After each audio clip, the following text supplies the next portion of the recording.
On the spot 24 के digital media में आप सभी दर्शकों का हार्दिक स्वागत है। रांची जिले के सीपीआईएम कमेटी के द्वारा रांची राजभवन के समक्ष 20 सूत्री मांगों को लेकर एक दिवसीय प्रदर्शन किया।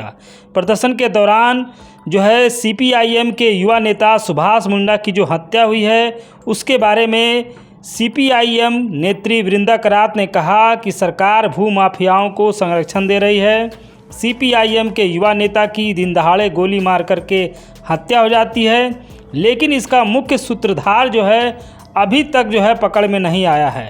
आगे उन्होंने केंद्र सरकार और राज्य सरकार दोनों पर निशाना साधते हुए कहा कि देश की मोदी सरकार पूंजीपतियों की सरकार है और गरीब जनता के हालात काफ़ी बुरे हो गए हैं।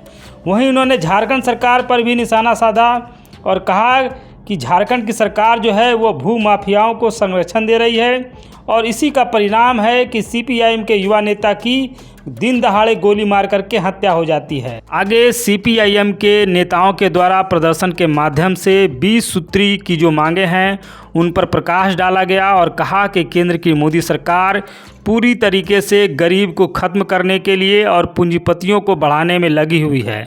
वहीं सभा में सैकड़ों की संख्या में लोग उपस्थित थे। आगे सीपीएम नेत्री ने क्या कुछ कहा, देखिए पूरा वीडियो। अपने प्रदेश में इस नारे को सही तरीके से अमल में लाना चाहते हैं, आपकी वैकल्पिक नीति कहाँ है? ये हमारा सवाल है हमारे मुख्यमंत्री के सामने। ये हमारा सवाल है।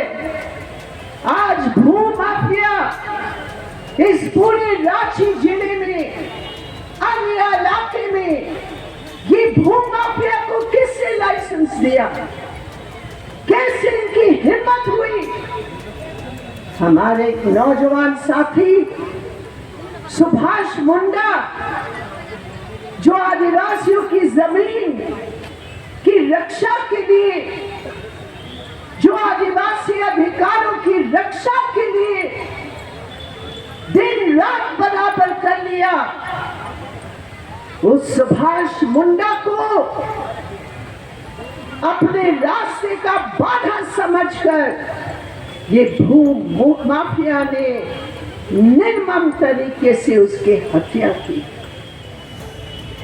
ये केवल लोकल बात नहीं है, ये पूरे राज्य के इर्द गिर्द मास्टर प्लान के नाम पर जो यहाँ विकास का रास्ता चुन रहे हैं, जिससे आदिवासियों की जमीन उनसे छीना जा रहा है, राइतों की जमीन उनसे छीना जा रहा है, और आज कहते हैं डिजिटल इंडिया, और हेमंत सोरेन उसी काम को आगे बढ़ाते हुए डिजिटलाइज कर रहे हैं और उस कंप्यूटर के अंदर आदिवासी की जमीन किसी और को दिया जा रहा है, रायत की जमीन किसी और को दिया जा रहा है। और जब हम उसका विरोध करते हैं तो हमारे साथी की हत्या होती है।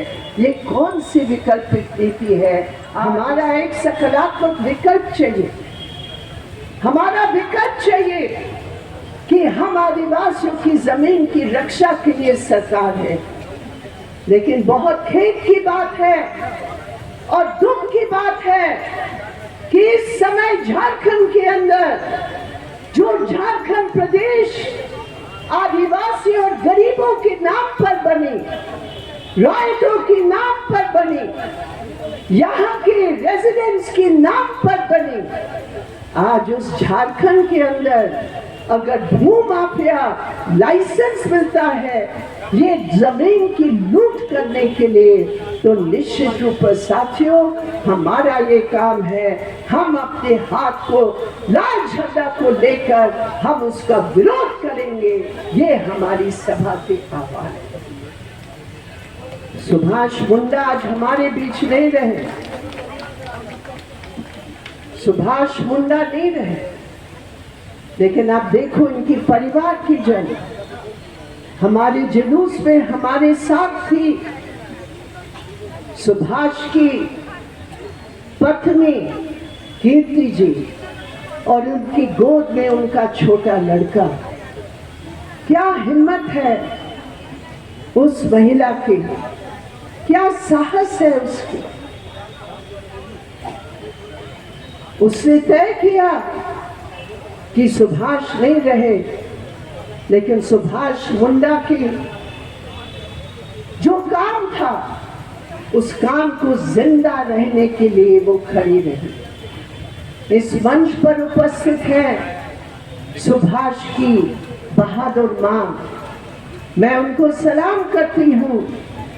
उन्होंने ये शपथ ली, सुभाष मुंडा के पिताजी ने शपथ लिया, उनके भाइयों ने शपथ लिया कि सुभाष मुंडा नहीं रहे, लेकिन इस लाल झंडा को मजबूती के साथ हम आगे लेकर जाएंगे। और आज जो आपने पूरे रांची शहर में जिस जोश के साथ, जिस शपथ को लेकर आप लोगों ने नारे देते हुए इतने किलोमीटर दूर से आप लोग यहाँ आए हैं, आप खुद ही इस बात की सबूत पेश कर रहे हैं। जो हर कदम आपने वहां से यहाँ तक लिया, वो हर कदम, आपका हर कदम यही आवाज दे रहा है कि सुभाष, तुम्हारे जो सपने थे इस पार्टी को मजबूत करने के लिए, मजदूर किसानों के संघर्षों को आगे ले जाने के लिए आप नहीं हैं, लेकिन हम इस शपथ के साथ हम आगे बढ़ेंगे।